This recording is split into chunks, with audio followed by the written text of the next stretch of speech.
Are our gestures merely recent conventions that we've learnt from one another? Or are some inherited from our remote ancestors? Did upright man formulate his hunting plans by pointing and nodding and express his delight with a smile? If we could meet modern men who have never been in contact with our world and discover whether we both had signals in common, then we might find clues to the answer. 10 years ago, I had the chance to do just that. A patrol, led by an Australian government officer, was setting out to cross one of the last patches of unexplored country in central New Guinea, and I went with it. The tribesmen living on the river who came with us said that there were people living in these dense forests, that they saw them only rarely and knew only one word of their language, their name, Beami. But no European had ever seen them. Beami! We walked for about a week without meeting anyone, and then one morning the Beami quietly appeared.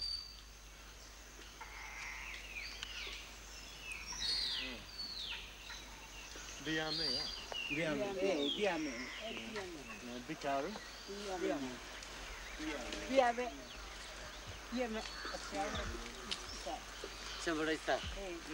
With gestures, they seemed to be explaining that we were in the middle of their territory.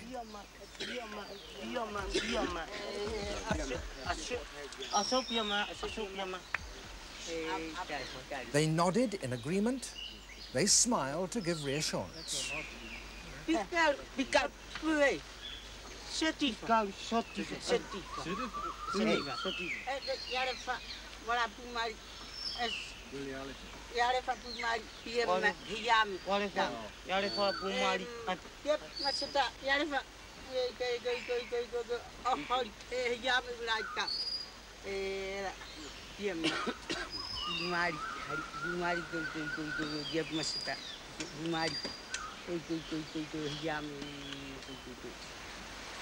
Mary too? Mary, Piccaninny too?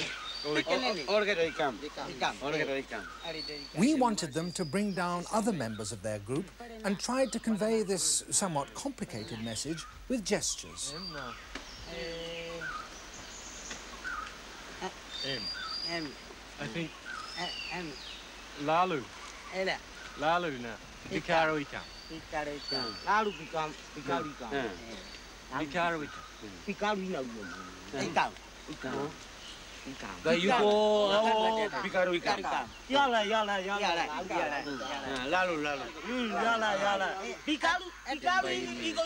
Although our two societies were so different and had never come into contact before this moment, it seemed that many of our gestures did have the same meaning.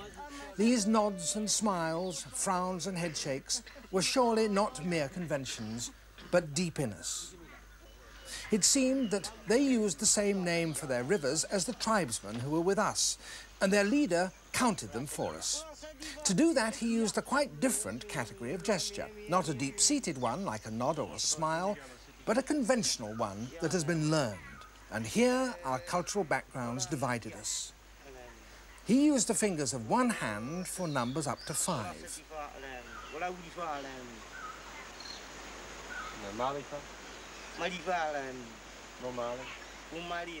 Above 5, the Beami clearly have their own individual code. It's easy enough to follow it in sequence like this, but the Beami also use these gestures individually, in bargaining, for example. And then how would we know that this gesture meant 8? Or this one, 9.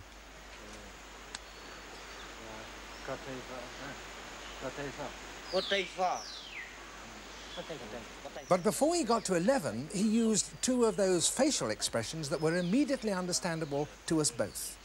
Bafflement, because we got the name slightly wrong, and amusement at our stupidity.